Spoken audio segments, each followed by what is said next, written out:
La producción de Otra Mañana se comunica con el nuevo Motorola Moto G86 5G. Hello, Moto. En lo que va de 2025 ya tenemos más de 30 muertos con respecto a 2024 en materia de siniestralidad vial. Un tema que sigue atento, que sigue arriba de la mesa y que se está abordando por parte de la UNACEB. Ahora vamos a profundizar sobre eso. Pero además está el tema de las motos. El tema de las motos por dos vías distintas. El tema seguridad vinculada justamente a los birrodados y la seguridad pública vinculado justamente a este aspecto. En el marco de las acciones para mejorar la seguridad vial y ciudadana, el Ministerio del Interior implementará un operativo nacional focalizado en el control de motocicletas durante la primera semana de enero. El operativo vigilará el cumplimiento de la normativa vigente, libreta de propiedad, licencia de conductor, casco, chaleco y seguro obligatorio. Justamente ayer estuvo reunido Alfredo Clavijo, subdirector de la Policía Nacional, con Marcelo Metediera, presidente de la UNACEB, para abordar este tema. Pero además hay otro asunto más arriba de la mesa con respecto al tema de la libreta por puntos y tal vez una falta de comunicación o un problema que hubo allí de parte del Congreso de Intendentes sobre el asunto. ¿Se va para adelante? ¿Se frena? ¿Se sigue o no? Vamos a conversar de estos temas en esta mañana con Marcelo Metediera, presidente de UNACEB. Francisco Morales, Otra Mañana.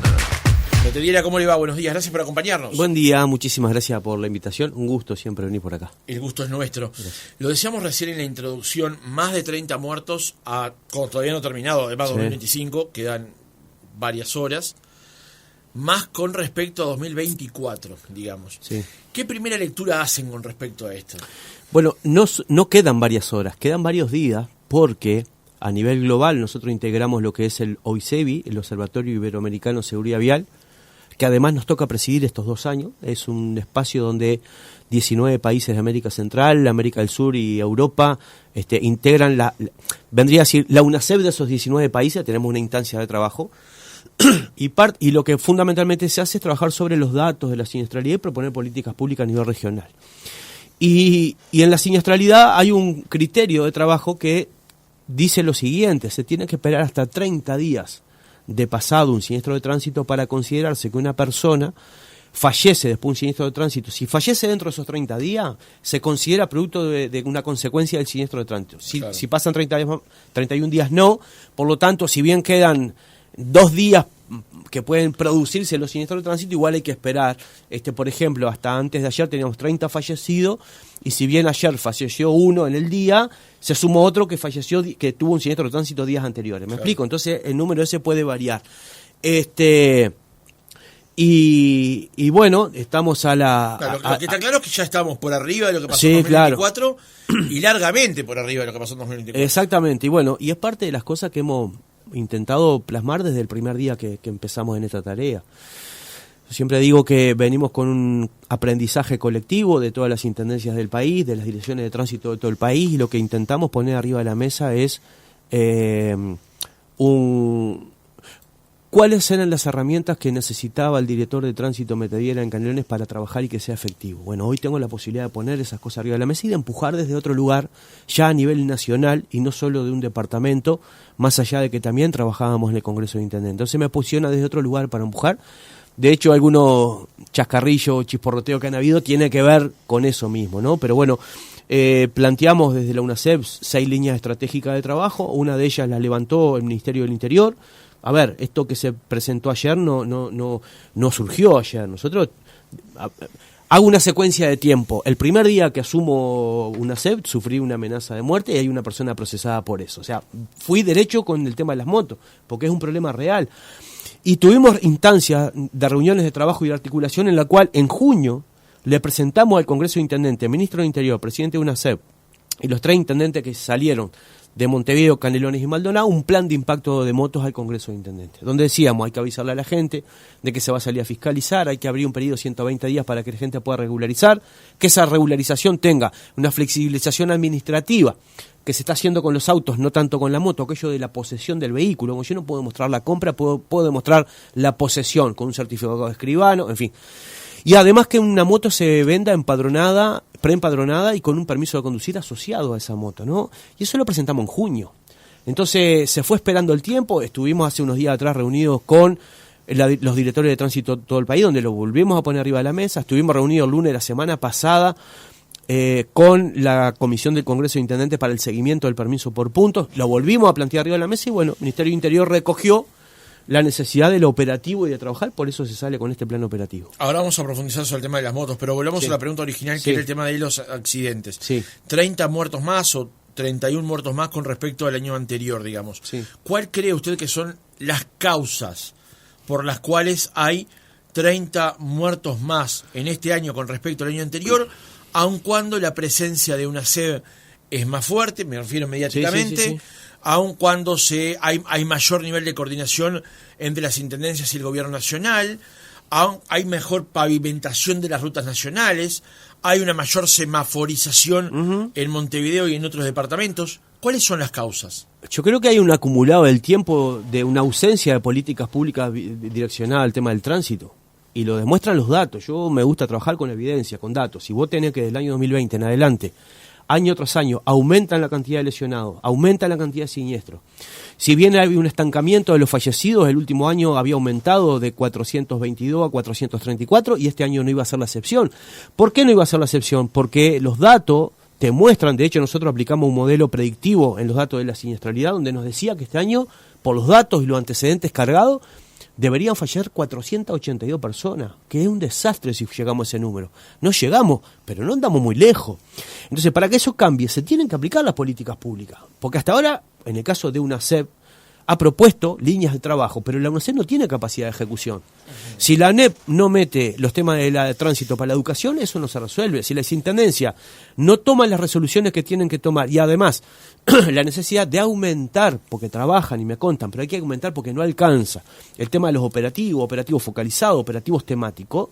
Si la justicia no actúa, y no va a cambiar nada. Un permiso por puntos ayuda a ese combo de medidas, pero no cambia nada tampoco por sí solo. ¿Me explico? Entonces, hasta ahora hemos planteado temas, insisto, nosotros hace 9 meses que estamos en esta tarea y arrancamos con el pie en un acelerador, ¿no? Pero si después no se efectiviza, como va a efectivizar ahora Caminera, que en el presupuesto nacional incluyó 100 recursos humanos, aumentando casi un 25% su plantilla, si no se ejecuta lo que ahora el Ministerio del Interior va a ejecutar con política de fiscalización y sin mirar el tema del politiquería y de los votos y toda esa cuestión, hay que entenderlo desde ahí, porque la consecuencia es que fallecen personas, fallecen más personas por tránsito que por homicidio, fallecen más que por accidentes laborales, fallecen casi a la par, por un rango etario de los suicidios que tiene el Uruguay. Sin embargo, no nos alarmamos con los temas del tránsito como sí con el suicidio, con un homicidio, ¿no? Entonces ahí tenemos un problema social, un problema cultural. Entonces, en la medida que desde nuestra opinión, que no quiere decir que seamos los dueños de la verdad, pero sí tenemos un acumulado de experiencia, ese planteo que hacemos es porque entendemos que son las herramientas que están faltando para que esto cambie realmente. Hablamos de conducción política desde la UNACEP, cosa que no había, hablamos de la educación, hablamos de la fiscalización, hablamos de la justicia, hablamos de la participación social. Hablamos de las herramientas como el permiso por puntos, sí, pero también como la destrucción de los vehículos incautados, que venimos trabajando con el Ministerio de Ambiente, el Ministerio Interior, y se sumaría al Congreso de Intendentes. Estamos hablando de herramientas, ¿no? Del permiso de conducir digital, es necesario que el Congreso de Intendentes resuelva eso, la fiscalización electrónica, o sea que los inspectores tengan un smartphone para fiscalizar, eso te da otra dinámica de control, por ejemplo. O sea, un montón de políticas, y otras más, ¿no? Pero quiero decir, si no se toman esas medidas, ¿y por qué cambiaría la cosa? ¿Por Ahora, sola voluntad de la persona? No. Pero insisto con el punto porque me parece interesante, teniéndolo usted aquí, preguntarle, como usted dice, sobre los datos, digamos. Hace unos días hubo una serie de accidentes concatenados, digamos, donde se dio extrañamente la presencia de alcohol en esos Sí. siniestros. Pero usted advirtió que no es normal la presencia de alcohol en esos accidentes. Usted se refiere a que había solo un 5,5% de presencia de alcohol en accidentes. Sí. Entonces, los siniestros que se registran hoy son por alta velocidad, por distracciones, por mala infraestructura, No, hay un combo. por problemas mecánicos. ¿Cuáles son las razones, digamos, macro que generan que en Uruguay se mueran 30 personas más este año con respecto al anterior? Que la gente no está preparada para conducir. A ver, yo te pongo un ejemplo. Por eso queremos meter los temas de tránsito en la educación. Si en una casa hay una moto y hay un gurí, una gurisa o una persona mayor que no tiene permiso de conducir y agarra la moto, como pasa en todas las casas, agarra la moto, ¿con qué preparación esa persona sale a conducir? ¿Me explico lo que quiero decir? Ese es un ejemplo. El uso del celular está siendo un problema de distracción en los siniestros de tránsito. Hay un porcentaje que vamos a ver cómo cierra este año de despistes de vehículos que no interactuaron con otro vehículo, no interactuaron con peatón, no había pozo en la calle, la persona fallece y no tiene alcohol en sangre.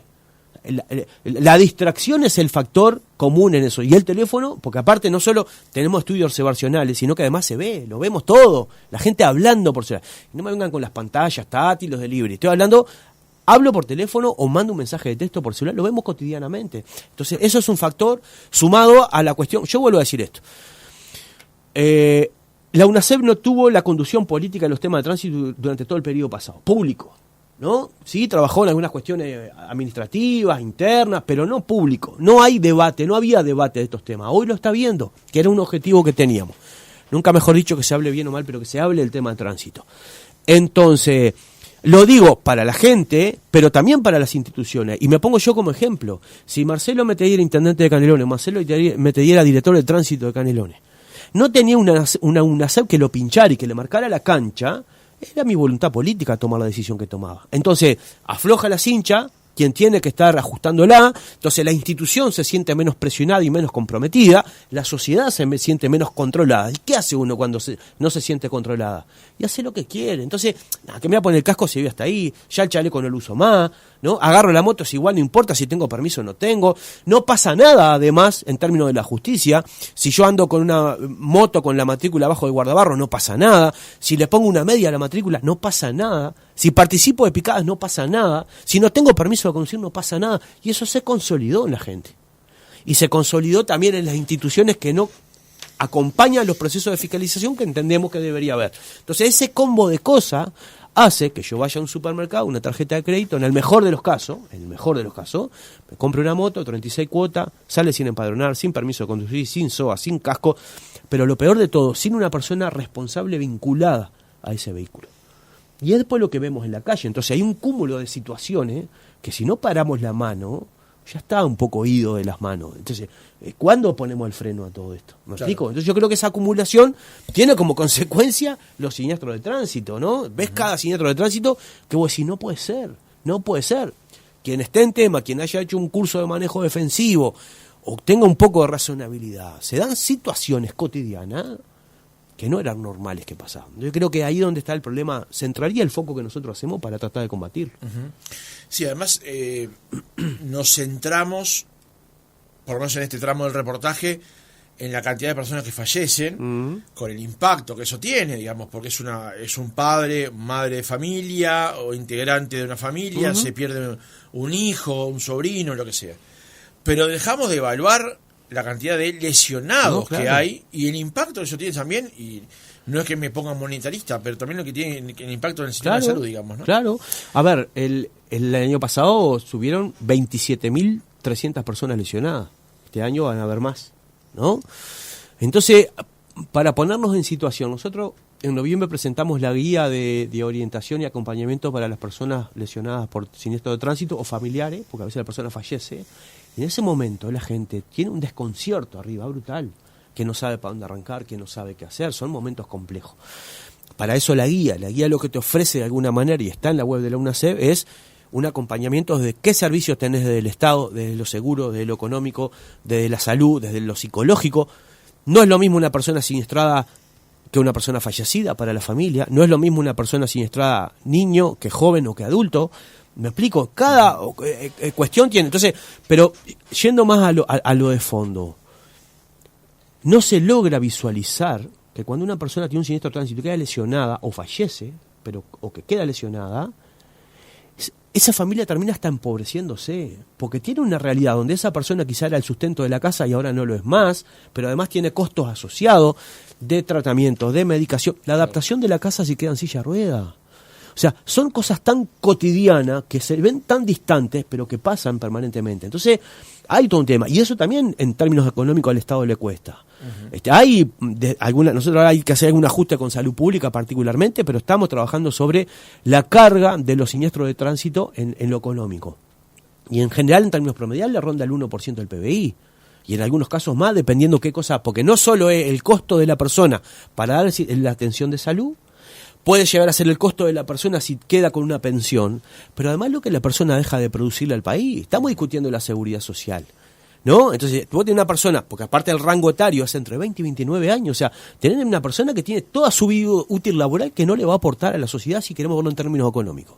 Hasta desde ahí, ¿me explico? Entonces, claro, es una complejidad brutal. Para cerrar con este tema, días pasados entrevistábamos aquí al diputado Walter Berry, que tiene un proyecto para incluir el tema de seguridad vial más formalmente, digamos, en la educación curricular en Uruguay, teniendo en cuenta que esa es siempre una potestad de la ANEP para incluirlo en primaria o en secundaria, o como se ha dado a llamar ahora los cargos, digamos, los años lectivos. Eso lo respalda la UNACEB. La UNACEB busca que finalmente, y de modo formal, no ya de modo de taller o de modo lateral, la educación vial sea parte del sistema educativo. No, lamentablemente no conozco el proyecto de Berry, no lo conozco, lo voy a buscar o se lo voy a pedir al mismo para verlo. Nosotros le presentamos a principio de este mes a la ANEP ya el borrador pronto, con los módulos temáticos, con los tiempos, con los temas, con la capacitación a los docentes, y estamos a la espera de una respuesta, porque fue parte de lo que trabajamos. Estuvimos reunidos obviamente con el presidente de ANEP, con el director de secundaria, con la directora de UTU, porque aparte hay unos planes de la educación que tienen una apertura para el año que viene que permiten que por ahí puedan entrar los temas de tránsito. Por lo tanto, bienvenido sea, si hay un planteo de esas características, esperemos que se pueda sumar a esto, o eso sumarlo a lo que venimos trabajando, o lo nuestro, lo de Walter. Acá no hay un problema cuestión partidaria, tenemos otro problema por arriba. Es más, estamos considerando, ahora tenemos reunión de directorio de la UNACEB, uno de los planteos que voy a llevar es pedirle reunión a los presidentes de los partidos políticos, todos, para hablar de estos temas, para tratar de que se entienda que no se puede hacer politiquería con esto. Entonces, en esa línea, lo que tenga para aportar es bienvenido. Insisto, ya tiene hoy ANEP un borrador, la idea es que de primero a tercero funcione como talleres optativos, pero quien opte lo tiene que cursar y tendrá algún beneficio si logramos acordar con el Congreso de Intendente alguna cosa, y en cuarto pasa a ser una materia curricular, tenés que aprobarla y todos van a pasar por ahí. Eso prepara a la gente de otra manera, así que bienvenido el proyecto que puedan presentar. La producción de Otra Mañana se comunica con el nuevo Motorola Moto G86 5G. Hello, Moto. Estamos conversando con Marcelo Metediera, presidente de la UNACEB. Llega un mensaje del oyente del 826 que dice: buenas, en San Ramón, Canelones, las motos un drama absoluto, dice Raúl. Justamente sobre esto, ayer se realizó esa reunión entre usted y Clavijo. Usted ya había abordado, como dijo en este reportaje, el tema de las motos. Ayer también lo que se sumó, o en realidad terminó de consolidarse, es una visión sobre la seguridad pública vinculada al tema de las motos. ¿Cómo se va a abordar esto que se plantea desde enero con respecto al tema de la seguridad y las motos? Bueno, quizás lo operativo, lo más fino lo tiene que dar jefatura, ¿no? El Ministerio del Interior, que es quien lo va a operativizar. Lo que sí acordamos en esa reunión de trabajo de ayer, algo que te vuelvo a decir, lo veníamos trabajando desde mayo por lo menos, no es que surgió ayer esporádicamente, tiene que ver efectivamente con la fiscalización de las motos. Y acá hay que separar, yo creo que al informe que hiciste en la apertura le falta, pero porque lo escuché por otro lado, se ve que está redactado en algún lugar así, le falta el control de la carencia de placa matrícula. El factor principal de fiscalización va a ser la identificación de las personas con el vehículo. Y tiene que tener la matrícula, tiene que tenerla en condiciones y en el lugar donde tiene que estar. Ese va a ser uno de los controles fundamentales. Sumado a eso, como prioridad, el casco, el chaleco, la documentación y todo lo demás. Hoy todo preocupa, pero el foco mayor está puesto en esto que te decía, en el tema sanitario y de seguridad, la identificación de la persona con el vehículo, la relación de la persona con el vehículo, el casco y el chaleco. Yo creo que eso es lo que más se va a fiscalizar. Después lo otro, entender, y ayer lo hablamos así, que hay que ir a fiscalizar los lugares que hay que ir a fiscalizar. No hay que pararse en la puerta de la escuela. Me explico lo que quiero decir. Sabemos que hay lugares donde se hacen picadas, sabemos que hay lugares, yo digo sabemos, yo me quedé un poco con el saco de las intendencias, pero se tiene identificado dónde son los problemas, insisto, picada, ruido molesto, los temas de, bueno, en los barrios donde habitualmente no se entra, porque aparte los inspectores de tránsito no pueden entrar a los barrios, no pueden entrar, y tiene que entrar la policía. Entonces se va a buscar focalizar en eso, no es que se va a salir a parar a todo el mundo, y tampoco me como mal el cuentito de que el laburante, pobre laburante, porque el laburante está en orden, y le puede faltar que se le queme una bombita, nos pasa a todos eso.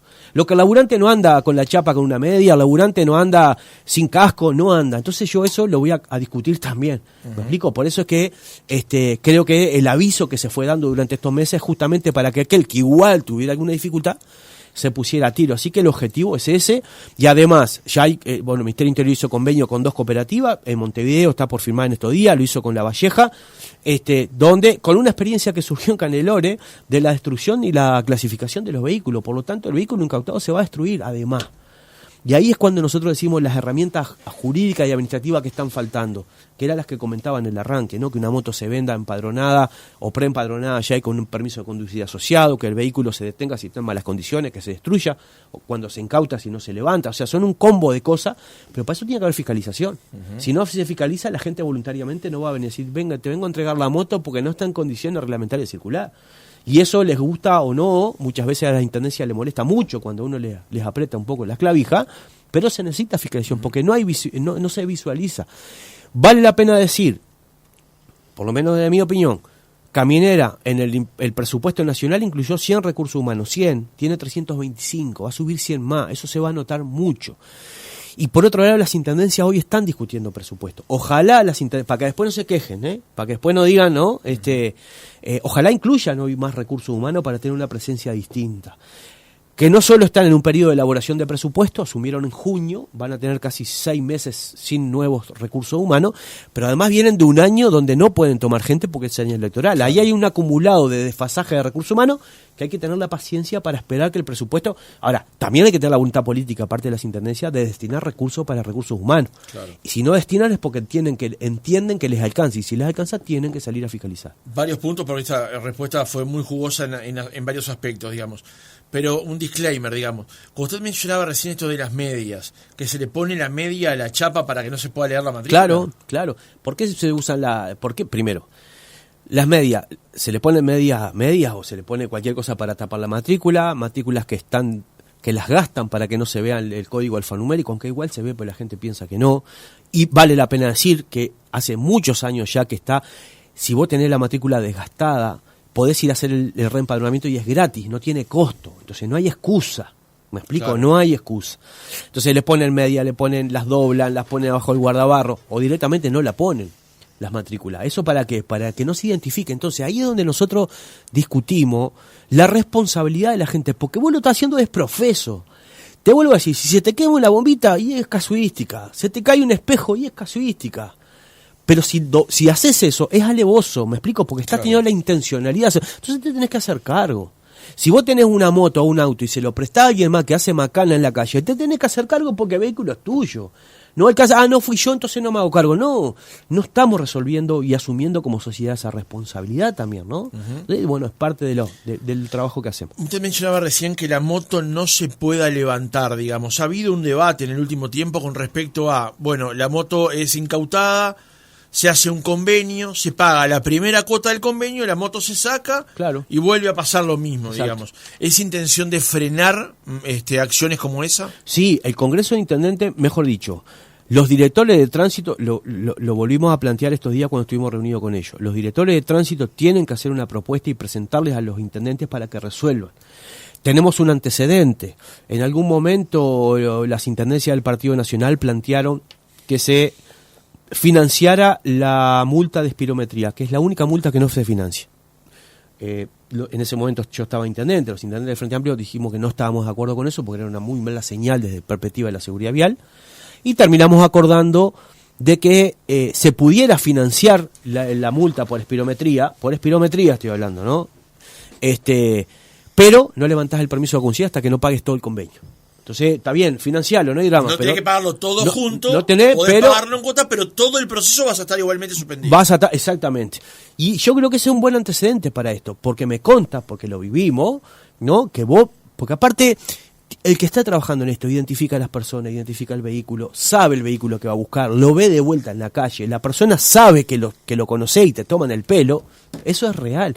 Creo que para eso los directores de tránsito tienen que hacer una propuesta a los intendentes que me parece que la fórmula es similar a esta. Bueno, está bien, yo te retengo el vehículo, vos podés hacer un convenio, porque estamos hablando de picadas particularmente. Vuelvo a insistir una vez, no es el vecino que se le quemó la bombita, no es el vecino que no sé qué.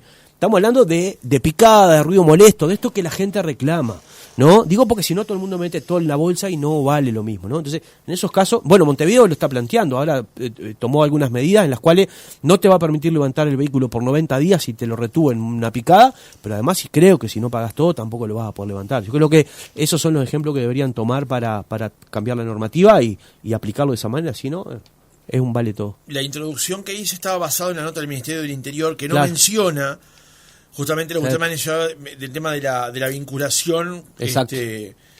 Se dice que el operativo de vigilará el cumplimiento, de la normativa vigente de libreta de propiedad, licencia de conducir, casco, Exacto. chaleco Está ahí, efectivo está y seguro obligatorio, más lo que usted Sí, mencionaba recién.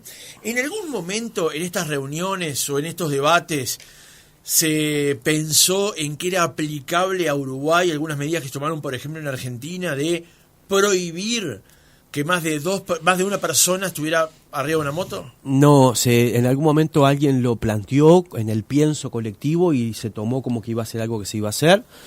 Yo estuve en Argentina reunido con mi par de la Agencia Nacional de Seguridad Vial, obviamente conversamos de esto, también recibí una delegación de la FIA. La FIA, la Federación Internacional de Automovilismo, no solo regula las carreras, sino que también tiene un área de movilidad y seguridad vial. Estuvimos reunidos con el responsable global acá en Uruguay y el gerente de la FIA es colombiano. Y le dije, está, justo a vos, Colombia, ¿qué hizo esta experiencia? ¿Cómo le fue? Y dice, no nos sirvió para mucho. No solo no andaban de a 2 de la noche, sino que tenían la matrícula en el chaleco y en el casco. Ahora, si yo vengo de la República Uruguaya, ¿qué matrícula y chaleco y casco le voy a poner? ¿Qué matrícula le voy a poner al chaleco y al casco si estamos hablando recién de que la gente no tiene empadronada la moto? O no identificamos la persona con el vehículo. Entonces, primero, hay que ordenar eso si queremos dar otro paso distinto. Pero creo que no es aplicable para Uruguay, por lo menos en este momento. La última con respecto a esto, porque decíamos en la introducción, libreta de propiedad, licencia de conducir, casco, chaleco reflectivo, seguro obligatorio. ¿Ha habido una caída en la percepción de lo útil, de lo determinante que es en el tránsito la presencia, por ejemplo, del chaleco reflectivo o ante la circunstancia de un choque, la presencia del casco? Yo creo que lo que ha habido, el casco, si miramos los datos del año pasado, de las personas siniestradas el 84% llevaba casco. Es un número alto. Hay que seguir trabajando para más, pero es un número alto. Sin embargo, el uso del chaleco es visible que no se usa más. Es visible, ¿no? Y yo me recontra enojo con quizás los monopatines, que es otro problema que tenemos ahí, que andan, tienes una ciclovía preciosa como 18 de julio y andan sin casco y sin chaleco. Y yo pregunto, ¿por qué? ¿No me exigiste infraestructura para andar más seguro? ¿Por qué vos no pones de tu parte? ¿No? ¿La reglamentación tiene alcance Sí. que esas personas Sí. deban usarlo? Sí. Como si fuera una moto. Sí, exactamente. Okay. Hay un reglamento, hay una clasificación de vehículos eléctricos, los BMP, que son los vehículos de movilidad personal, algo que hay que ajustar, porque además cuando se reguló eso era para los primeros monopatines que vinieron, aquellos verde y negro, Claro, que que tenían eran alquilados. que tenían una velocidad máxima de 25 kilómetros por hora. Ahora andan a 60. Andan más rápido que la velocidad permitida en planta urbana. Y eso está medio en un gris que ya... Nosotros tenemos un informe que hacerle al Congreso de Ediles, que nos pidió un informe, y se lo vamos a dar al Congreso de Intendente, que ya le planteamos, muchachos, va a haber que resolver algo con esto porque tenemos un problema. Y además de hablar con el Ministerio de Industria, porque muchos de esos vehículos entran al país como juguete, no como vehículo. Entonces después nos creemos con el derecho a comprar un juguete y andar circulando en la vía pública. O sea, está complejo. Pero bueno, venimos trabajando en eso y hay que pedirle a la gente que nos ayude. Acá el oyente del 976 dice: buen día, soy del Santoral de Canelones y confirmo que las motos son un drama. Se ve mucho haciendo maniobras de circulación en una sola rueda, dice Ana.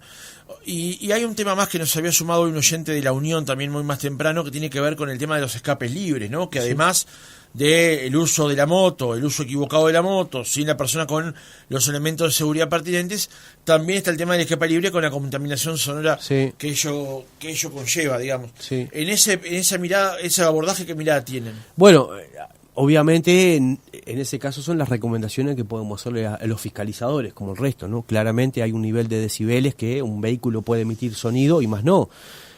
Cuando vos tenés un vehículo con escape libre o un vehículo con escape modificado, está en condición antirreglamentaria, por lo tanto ese vehículo se va a incautar, que es parte de lo que está planteando el Ministerio Interior, ¿no?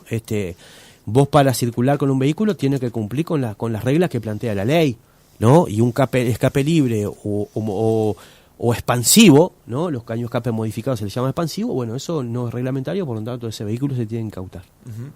Meteora, para ir cerrando, durante el periodo pasado hubo un debate con respecto al tema de los radares, un debate que de alguna manera sigue presente, está la mirada restrictiva con respecto al tema de las multas que aplica y también la regulación en el tránsito, digamos. ¿Qué mirada tienen ustedes con respecto a la aplicación de los radares, con respecto a la cantidad de radares que hay en rutas nacionales? ¿Se han servido para el objetivo de educar o reeducar? ¿O si finalmente por la vía de los hechos, porque manejamos mal, y es bueno decirlo esto en primera persona del plural, es que ha tenido un fin recaudatorio únicamente? Yo siempre digo que no puedo ser demagogo y no decir que los radares recaudan. Es una realidad. Ahora, ¿por qué se aplica una multa a un radar? Te pregunto. Porque estamos por arriba de la velocidad permitida según la normativa. Porque una persona cometió una inconducta en el tránsito. Entonces, la primera responsabilidad es de la persona, ¿no? Si una persona no excede la velocidad, porque por algo están determinadas las velocidades en los distintos lugares, multas no va a haber. Entonces, lo primero, como decía, hay que hacerse cargo. Eso es lo primero. Lo segundo, en esto que le comentaba hoy en el arranque del Observatorio Iberoamericano, a mí me tocó ir a la asamblea anual, exponer en una mesa que se llamaba Velocidades Seguras, Ciudades para la Vida, y lo que llevé fue un informe que preparamos de la UNACEP de la experiencia uruguaya de los radares en ruta. Hablamos de un periodo comparativo, agosto del 2021 a julio del 2023, agosto del 2023 a julio del 2025. ¿Por qué esa fecha? Porque esa fecha fue la que el gobierno pasado puso los radares en las rutas. Y ahora aclaro por qué digo gobierno pasado. No, lo aclaro ahora. ¿Por qué digo gobierno pasado? Porque lo defendí en ese momento y lo sigo defendiendo ahora. El radar es una herramienta de control y es necesaria y es buena desde mi opinión. Entonces, para hacerlo rápido, el estudio que hicimos en ese periodo se tomó una distancia de un radio de 500 metros del lugar donde está el radar puesto, ¿no? Todo lo que pasara en esos 500 metros podía ser considerado un evento producto del radar.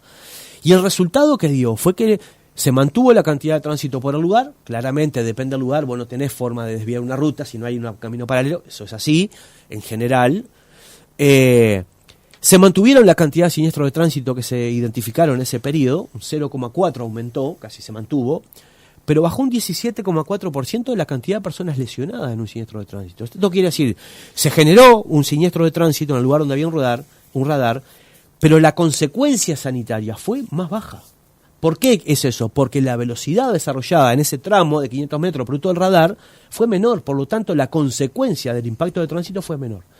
Pero además se descendió en un 52,9% de la cantidad de fallecidos en ese lugar. Entonces ahora, no solo al olfato, ahora hay evidencia que efectivamente muestra que la velocidad controlada disminuye las consecuencias de los siniestros de tránsito. Ahora, ¿esto quiere decir que hay que salir a poner radar en todos lados? No. El radar es una herramienta, como puede ser un semáforo, como puede ser una rotonda, como puede ser en planta urbana un flechamiento, un prohibido estacionar, un tarifado, un montón de cosas. Vos lo que tenés que analizar es el entorno y cuál es la dificultad del lugar para ver qué tipo de herramienta usás. Digo porque también no vamos a decir, como baja la mitad los fallecidos, vamos a poner radar en todos lados. No funciona así, ¿no? Y si así funcionara lo criticaría, como lo apoyé cuando lo apoyé en el periodo pasado. ¿Me explico? Ahora, yo creo que es una buena herramienta. ¿Hay espacio para poner más radares? ¿El gobierno debería ir por colocar en algunos lugares donde la norma lo permita, la geografía lo permita, colocar más radares? Pero no por el simplemente hecho de eso. No, pero tampoco por eso. Porque, a ver, ¿qué quiero decir con esto? Nosotros estamos recorriendo el país. Hay lugares donde nos han planteado, tenemos problema al ingreso a la ciudad, la salida de la ruta, Bueno, ¿qué le decimos a Vialidad, Ministerio de Transporte? Che, identificamos problema acá, vayan a bicharlo. Y ahí lo que se analiza es esto que te decía. En ese lugar se necesita un radar, o un semáforo, o una rotonda abierta, cerrarla. Entonces, lo que quiero decir es, hay que ver dónde está el problema, ver cuál es el problema para ver cuál es la solución. Pero es eso, digo, en ese combo, si la solución es el radar, si es el semáforo, si es la rotonda. Pero de la mirada que tienen hoy, ¿entienden que es posible colocar más radares? Si la infraestructura del lugar donde se plantea una dificultad lo requiere porque es la mejor solución, sí, pero solo en esa condición. No en que tengo un problema, pongo un radar. No, eso no. porque tenés que analizar otras cosas. Me pasó en el Hormigón del Pinar en Canelones, voy a poner un ejemplo concreto. Problema donde todo confluía en Pérez Butler y Rambla Costanera, en una única esquina. Ahí trabajamos sobre posibles soluciones, tuvimos que poner un radar de los dos lados, una caja y un radar que se varía de un tiempo a un lado y te pone el otro, para bajar la velocidad de llegada a ese punto conflictivo. Pero la solución en el lugar fue una combinación. Analizamos 2 modelos de rotonda y 2 modelos de semáforo. Se modelizó, después de haber hecho un conteo de tránsito y ver cómo se veía el flujo vehicular, y se entendió con el municipio, con la gente, que la mejor solución era la rotonda que se hizo, con las preferencias cambiadas y no sé qué más. ¿Me explico lo que quiero decir? Entonces, nada, creo que sí es una herramienta válida, creo que si el lugar determina la necesidad, es válido ponerlo, pero no tiene que ser la primera solución. La última, y cerrando la entrevista, días pasados hubo un accidente en Punta Gorda, Sí. en ese lugar donde ya prácticamente está advertido que hay que cambiar parte de la dinámica por la cual circula el tránsito allí. ¿Qué visión tiene sobre eso y sobre todo si la Intendencia no debería ser más expedita al resolver esa circunstancia, teniendo en cuenta el antecedente? Esto mismo usted decía con respecto al tema de los radares. Hay información, hay datos, sabemos que hay un problema, bueno, debemos ser más rápidos en solucionarlo. Sí, ahí en realidad, abordarlo. Sí, ahí creo que la Intendencia de Montevideo tomó 2 medidas que comparto. Una es rápidamente poner un radar, porque eso permite controlar para intentar bajar la velocidad. Y este último siniestro de tránsito no fue por exceso de velocidad, fue por distracción. La persona se distrajo y se cambió de carril. ¿Tá? Entonces, si yo saco ese siniestro de tránsito arriba, después que se puso el radar, no hubieron más siniestros de tránsito en ese lugar. Y el siniestro de tránsito, una medida paliativa, podía haber sido una lomada, pero ¿te imaginás la cantidad de gente pasando por ese lugar con 2 lomadas? Sería, desde la perspectiva de la movilidad, hasta un poquito irresponsable. ¿Por qué poner radar Montevideo? Porque llama una licitación para hacer la modificación de la infraestructura, que es el peralte, que tienen que modificarlo. Obviamente esto es física, ¿no? Cuando vos venías a una velocidad, en una curva, tenés una fuerza centrífuga que te tira para un lado. Bueno, la infraestructura se construye de esa manera. Entonces, está en un proceso de licitación. Un proceso de licitación lleva 3-4 meses solo de proceso administrativo, más después la adjudicación y la obra. Creo que está en ese camino. Mientras tanto, pedirle a la gente que además sabe que tiene problemas en ese lugar, que tenga un poquito más de cuidado. Marcelo Metediera, presidente de UNACEP, gracias por haber estado otra mañana con nosotros. Muchas gracias a ustedes, gracias por permitirnos intercambiar y feliz año.